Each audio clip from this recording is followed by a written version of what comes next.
Seorang driver taksi online, Ujang Adiwijaya, 57, ditemukan tewas di KM 30 Tol Jagorawi, Bogor, Jawa Barat pada Senin, 10 November 2025, sore. Saat ditemukan, tangan, kaki, dan mulut korban dalam kondisi terikat. Selain itu, mobil yang dikendarai beserta barang-barang di dalamnya telah raib. Diketahui, korban merupakan warga RT 03 RW 13 Kelurahan Rangkapan Jaya, Pancoran Mas, Depok, Jawa Barat. Istri korban, Ifah Muhtianah, 42, menjelaskan, suaminya terakhir pergi dari rumah pada Minggu, 9 November 2025, sekira pukul 10 waktu Indonesia Barat. Kepada sang istri, korban izin akan mengantar penumpang dari Pekapuran, Depok ke Terminal Bayangan Pasar Rebo, Jakarta Timur.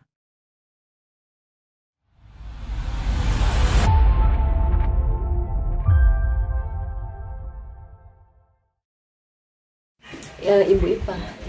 Ibu lihat di sini. Boleh diceritain nggak sih Bu soal almarhum ini, pekerjaan sehari-harinya apa gitu, dan keseharian seperti apa? Kalau pekerjaan hari-harinya dia sih di online ya, di Gojek ya. Tadinya kan 2 aplikasi, udah gitu ya, sekarang juga masih, cuman lebih dominan dia di Gojek. Dia ya hari-harinya yaitu kerja, jadinya ya itu nari gitu. Terus apa tadi, terakhir ketemu sama almarhum kayak gimana? Terus tadi menarik motor atau mobil? Gokar dia. Terakhir ketemu hari Minggu jam setengah 10. Dia itu berangkat dari rumah setengah 10. Udah gitu saya dari situ nggak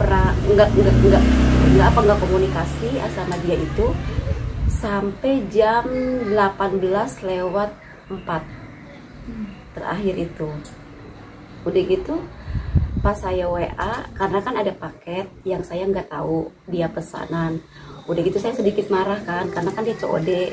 Kata saya kalau pesen paket, kalau COD itu kasih tahu saya, takutnya saya keluar nggak enak sama yang kurirnya gitu kan. Terus saya sama tetangga juga kan nggak enak juga kalau namanya COD kan. Udah gitu saya di situ WA. Pertama saya WA ya itu kata-katanya, ini paketan, kata saya gitu kan. Kamu, kata saya ini sedikit marah gitu, kok kamu ngeyel ya, kata saya gitu. Pesan paket sering begitu, nggak pernah suka ngomong dulu sama istri. Itu udah nggak ada jawaban. Pertamanya checklist 1, udah gitu pas lama checklist 2. Pas udah lama checklist 2, buru-buru saya telepon kan dia tuh. Pas ditelepon, dia ditelepon itu memanggil, bukan berdring. Udah gitu saya WA lagi, checklist lagi 1 gitu kan. Di situ saya udah mulai gelisah dah. Udah gitu soalnya nggak biasa kayak begini. Biasanya dia itu kalau misalkan dia kayak, kalau dia pergi, kalau misalkan dia HP-nya, emang dia itu HP-nya lagi keadaan nggak baik ya, maksudnya agak sedikit rusak, tapi dia nggak kayak gitu. Biarpun dia HP-nya begitu, tapi dia suka ngabarin ke rumah, ke istrinya, biar dia tahu saya orangnya panikan gitu kan. Dia telat sedikit aja kan udah saya sering iniin. Kata saya kalau narik jangan malam-malam. Emang dia pulangnya itu paling malam jam 8, jam 8 malam. Tapi ya sesekali pernah malam, paling jam 9, itu pun jarang gitu kan. Pas udah begitu, ya udah, pas udah gitu saya telepon tuh, memanggil lagi, saya telepon lagi, memanggil lagi, saya WA, kamu HP kamu kenapa nggak aktif, katanya gitu. Itu checklist 1. Udah gitu kata saya, kok ini kenapa aneh, kata saya gitu kan. Setelah itu saya nggak tidur sampai pagi. Saya lihat mobilnya ke depan kan, naruhnya di sebelah ya, di perumahan Petara Pilek, jam 4:30. Karena saya nggak tidur kan, karena saya tidur juga pokoknya nggak enak, saya nggak tidur. Udah gitu saya ke situ nggak ada mobilnya. Udah gitu saya kan nganterin anak saya sekolah, kata saya gitu. Enggak, sebelum anak saya sekolah, oh biasanya dia suka kalau misalkan jadi gini, dia sering bawa oplenan gitu kan. Oh ini kali bawa oplenan dia, kata saya gitu. Cuman mungkin HP-nya lagi rusak, makanya nggak bisa ngubungin ke istrinya.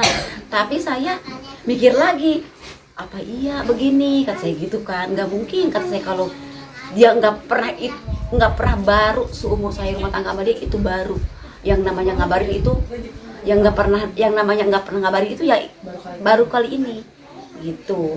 Makanya saya kok ya pokoknya sedikit janggal lah gitu kan. Udah saya pikir saya kemana-mana tuh nganterin anak saya sekolah, kan saya gini, Dit kita ke sono dulu yuk, kan mau les. Akhirnya les nggak jadi karena saya kan gelisah, nggak bisa tenang tuh nungguin gurunya belum datang karena ada acara di sekolah belum datang. Saya duduk kan tuh, pas duduk kok kayaknya nggak enak, Dit kita mampir yuk ke situ ke tempat pangkalan papa. Ya udah ayo katanya gitu. Nanya sama temennya, Pak Koko ada Pak Ujang nggak, ngelihat nggak? Ih saya nggak ngelihat, saya kemarin katanya nggak nongkrong di sini, kata dia gitu. Udah gitu kata saya, hari ini ngeliat enggak, emang kenapa? Kata saya nggak pulang. Dari kapan? Dari semalam. Biasanya pulangnya berapa? Jam paling malam banget jam 8, itu pun jarang. Maghrib, kata dia gitu. Kata dia berangkat jam berapa dari rumah? Berangkatnya itu waktu hari Minggu itu jam 10 dari rumah. Udah gitu, ya udah itu dia berangkat dari rumah jam 10 ya. Dari situ saya lost kontak. Maksudnya lost kontaknya sih dari sore, tapi saya rasa itu pas saya WA itu bukan dia yang baca. Kalau saya rasa ya nggak sempat kebaca berarti. Kebaca, cuman kalau suami saya itu kalau baca itu berarti kan dia langsung direspon. Tapi itu mah enggak. Kalau saya rasa ya itu bukan dia yang baca.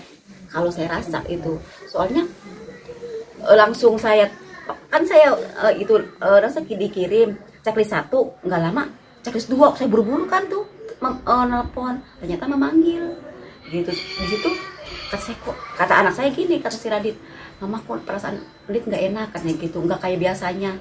Kan saya doain aja mudah-mudahan papa pulang selamat gitu kan, namanya kita ya takut.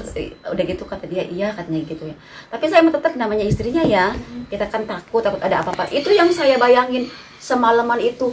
Waduh ini begini itu kebukti semua.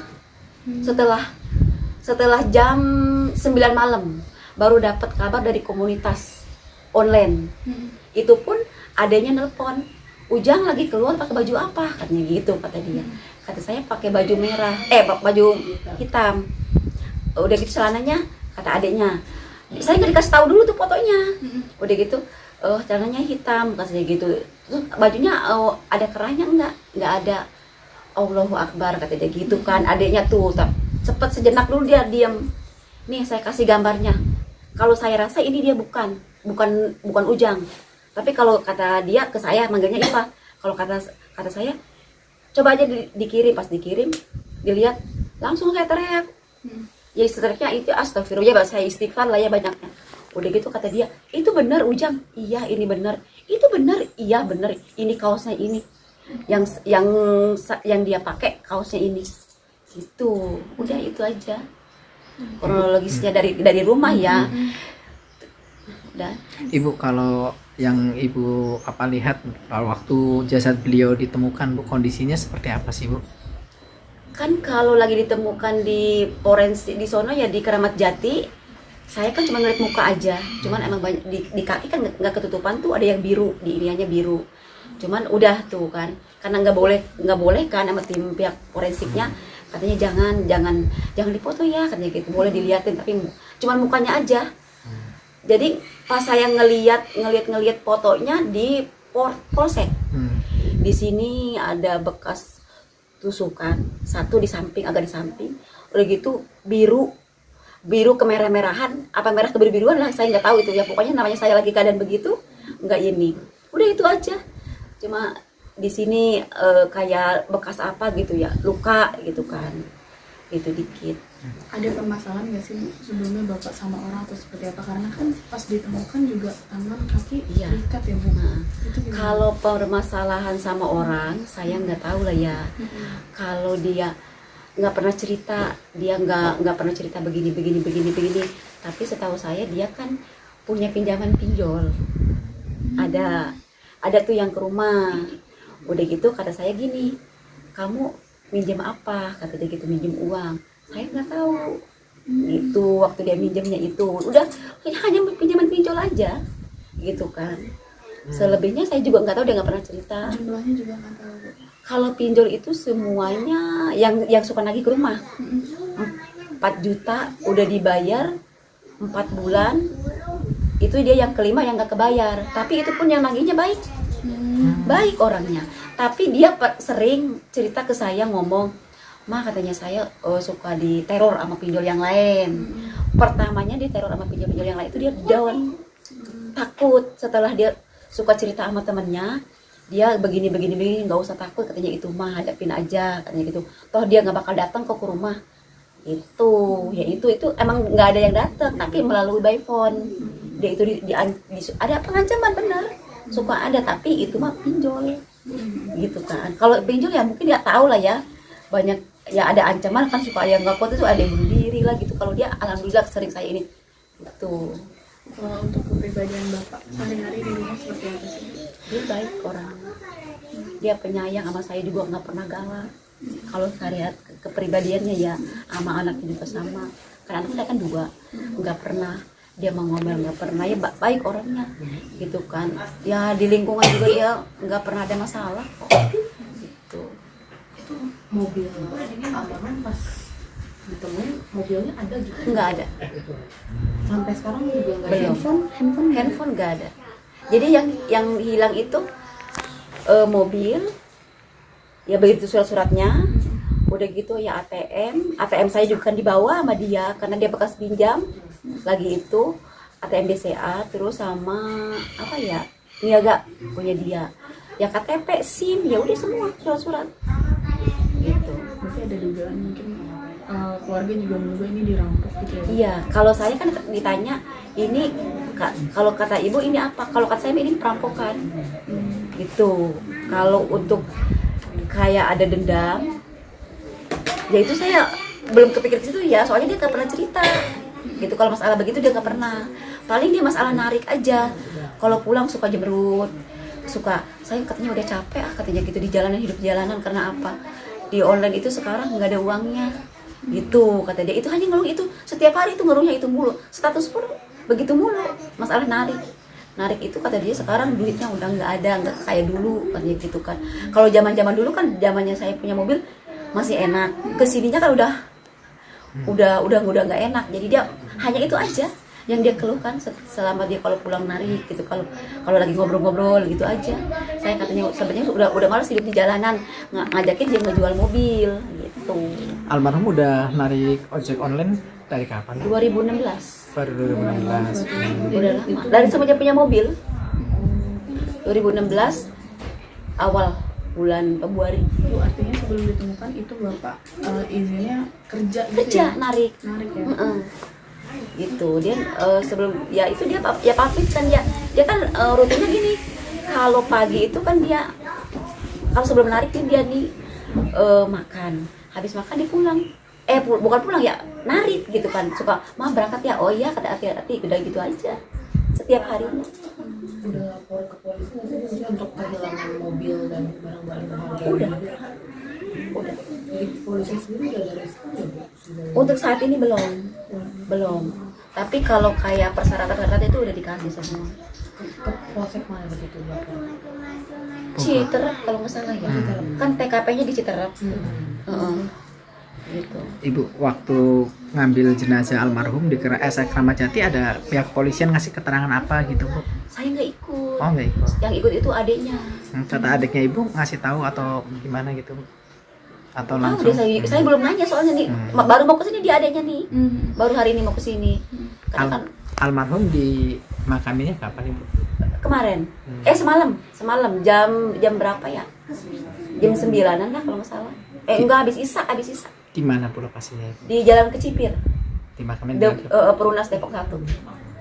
Jalan Jawa juga bisa masuk. Ibu, kalau dari keluarga Ibu pun harapannya mungkin untuk pihak kepolisian atau seperti apa sih, Bu? Kalau harapan saya sih pelakunya cepat ketangkep gitu kan. Maksudnya dihukum dengan sesuai perbuatannya dia. Kok dia nginiin suami saya, itu sadis banget. Katanya ya diperkirakan itu dia sebelum hilang nyawa dianiaya dulu katanya gitu kan. Tapi saya juga nggak tahu karena kan saya juga ini orang awam lah ya. Cuman ya harapannya itu aja udah. Pengennya dia itu yang ngebunuh suami saya itu ketangkep gitu kan, cepet-cepet lah gitu kan. Saya juga kepengen ketemu sama orangnya kayak gimana, kok dia tega gitu kan. Itu aja, kok dia tega. Kan suami saya itu kan udah usianya udah lumayan ini apa dia lagi ya namanya perampok kita susah ya, nggak ngelihat apa raganya itu udah pokoknya gitu. Udah itu aja harapannya, pengen cepet-cepet ketangkap polisi supaya benar-benar serius lah gitu nanganinnya gitu kan. Ya selama ini dia udah responnya udah bagus polisinya gitu kan. Usia almarhum berapa? 57. Udah 57. Kalau ibu usianya berapa, Bu? 42. 42. Lupa subscribe ya.